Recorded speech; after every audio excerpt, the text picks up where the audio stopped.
একদিন এক শহরে ঘটল এক মজার ঘটনা। শহরটির নাম ছিল লুস্ত্রা।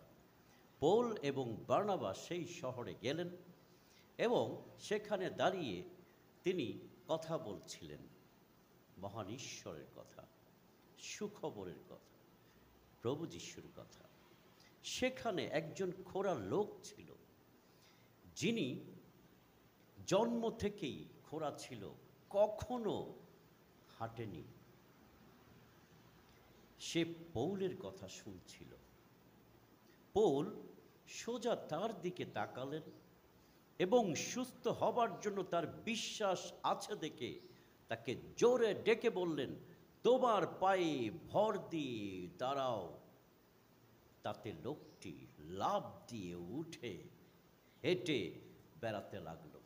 ব্যাস, এই না দেখে ওখানকার যত লোক ছিল তারা অবাক হয়ে গেল, আশ্চর্য হয়ে গেল। একজন খোঁড়া লোক কিভাবে একজনের কথায় এভাবে উঠে দাঁড়ালো। তারা তখন পৌলকে এবং বার্নাবাকে দেবতা মনে করলো। তারা বলতে লাগলো চিৎকার করে, দেবতারা মানুষ হয়ে আমাদের কাছে নেমে এসেছেন। তখন সেখানে একটা মন্দির ছিল। সেই মন্দিরের পুরোহিত সে তখন একটা সার ও কিছু মালা নিয়ে আসলো পৌল এবং বার্নাবার উদ্দেশ্যে, অর্থাৎ দেবতাদের উদ্দেশ্যে উৎসর্গ করতে। কিন্তু সেটা দেখে পৌল এবং বার্নাবা নিজেদের কাপড় ছিঁড়ে দৌড়ে তাদের কাছে গিয়ে বলল, আপনারা এ কি করছেন? আমরা আপনাদেরই মতো একজন মানুষ, আপনাদের স্বভাবের মতোই আমরা তো কেবল মানুষ, আপনাদেরই মতো আমাদের স্বভাব।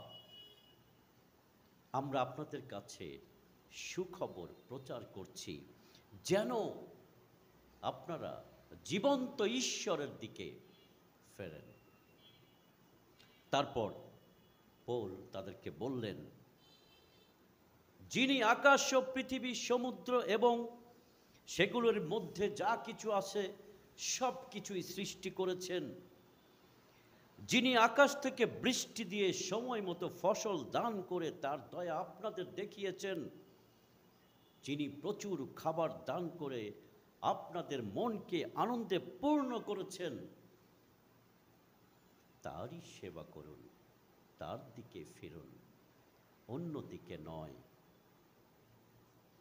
আমরা যেন আর কিছুতেই নয়, জীবন্ত ঈশ্বরের দিকে ফিরে আসি।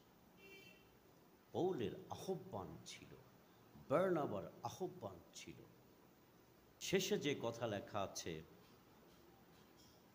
থামাতে, তাদের সেই উৎসর্গ করা থেকে থামাতে পৌল এবং বার্নাবার অনেক কষ্ট হয়েছিল। আসুন প্রিয় ভাই বোন, পৌলের আহ্বানে সাড়া দিয়ে আমরা অন্য কিছুতে নয়, যেন জীবন্ত ঈশ্বরের দিকে ফিরে আসি। ধন্যবাদ সাথে থাকার জন্য।